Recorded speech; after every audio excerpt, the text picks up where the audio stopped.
కలియుగ ప్రత్యక్ష దైవము శ్రీ వెంకటేశ్వర స్వామి బ్రహ్మోత్సవాలకు అంతా సిద్ధమవుతుంది. కూటమి ప్రభుత్వం బ్రహ్మోత్సవాలను విజయవంతం చేయడానికి సకల ఏర్పాట్లు చేస్తూ ఉంటే ఎలాగైనా దాన్ని ఫెయిల్ చేసి కూటమికి చెడ్డ పేరు తీసుకురావడానికి టీటీడీలో ఉన్న తన కోవర్ట్ల ద్వారా వైసీపీ నేతలు ప్రయత్నిస్తున్నారంట. గతంలో ఇక్కడ పనిచేసిన అధికారికి పిన్ టు పిన్ సమాచారం అందిస్తున్న కోవర్ట్లు ఆయన సలహాలు సూచనల మేరకు ఇప్పటికే చేయాల్సిన డ్యామేజ్ చేస్తున్నారన్న ప్రచారం జరుగుతోంది. అసలు స్వామివారి సన్నిధిలో ఏం జరుగుతోంది?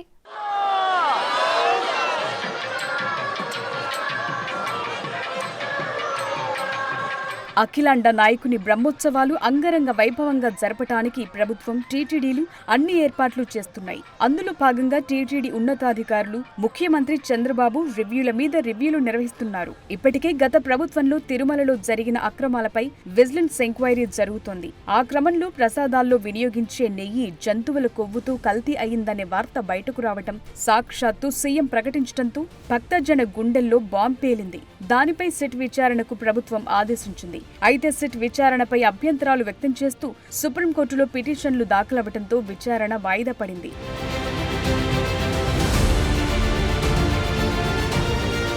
ఆ అయోమయ నడుమ శ్రీవారి బ్రహ్మోత్సవాలు 4వ తేదీ నుంచి ప్రారంభం కానున్నాయి. అయితే ఎక్కడ బ్రహ్మోత్సవాల గురించి ప్రచారం మాత్రం జరగటం లేదు. స్వామివారి పెద్ద పండుగపై కనీసం మీడియాలో కూడా ఫోకస్ అవ్వటం లేదు. ఆ దిశగా టీటీడీ కూడా ప్రయత్నాలు చేయటం లేదు. గతంలో అయితే బ్రహ్మోత్సవాలకు 15 రోజుల ముందు ఈసారి మాత్రం కల్తీ నెయ్యి వివాదం చుట్టే వ్యవహారం నడుస్తోంది.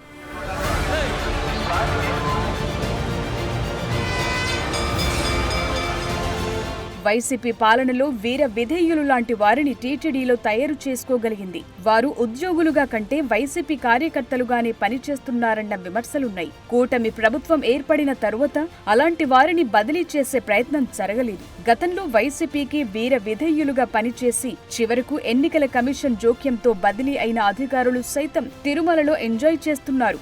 జిల్లాకు చెందిన మాజీ మంత్రికి అనుచరుడిలా పనిచేసిన ఓ అధికారి కొండపై కీలక విధుల్లో ఉన్నారట. విజయసాయిరెడ్డి కుటుంబ సన్నిహితుడు విజిలెన్స్ లో పనిచేస్తున్నారు. అలాంటి వారు టీటీడీలో వందల సంఖ్యలో ఉన్నారంటున్నారు. నిరంతరం చంద్రబాబును కూటమిని విమర్శించే వారి సన్నిహితులంతా టీటీడీలో కీలక స్థానాల్లో పనిచేస్తున్నారు. గతంలో నిబద్ధతతో విధులు నిర్వహించిన వారంతా అప్రాధాన్య పోస్టుల్లో కొనసాగుతున్నప్పటికీ కనీసం వారి గురించి పట్టించుకునేవారు లేరు. జిల్లాలో ఒక్క బలమైన నాయకుడు కూడా టీటీడీ వ్యవహారాలపై బాధ్యత తీసుకోవటం లేదు. సీఎం సొంత జిల్లా కావటంతో ఆయనే చూసుకుంటారులే అన్నట్లు వ్యవహరిస్తున్నారు.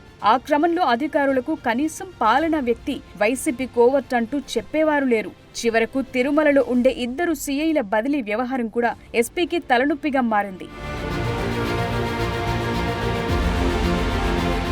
బ్రహ్మోత్సవాలంటే స్వామివారి వాహన సేవలో పాల్గొనడానికి ప్రతిరోజు లక్షలాది మంది భక్తులొస్తారు.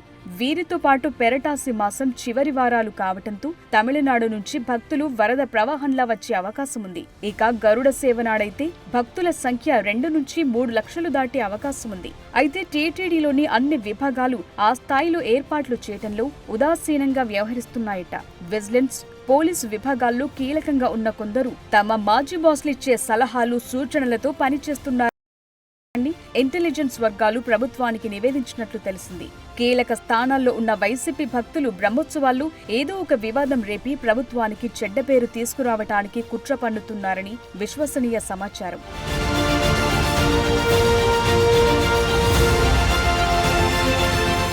మరోవైపు విజిలెన్స్ విచారణలో పాల్గొంటున్న అధికారులకు టీటీడీలోని పాత కాపులు ఏమాత్రం సహకరించడం లేదట.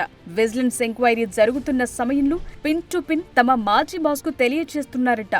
ఓ లడ్డు కల్తీపై మీడియా సమావేశం ఏర్పాటు చేసినప్పుడు ఓ ఉన్నతాధికారి తమ మాజీ బాస్లకు ఫోన్ ద్వారా వినిపించాడని అంటున్నారు. ఒక అధికారి ఢిల్లీ స్థాయిలో తనకున్న పలుకుబడితో ఇప్పటికీ కొండ మీద చక్రం తిప్పుతున్నాడట. మరి టీటీడీ ప్రక్షాళన అంటోన్న ముఖ్యమంత్రి చంద్రబాబు గత ప్రభుత్వ కోవర్టులను ఎలా కట్టడి చేస్తారో చూడాలి.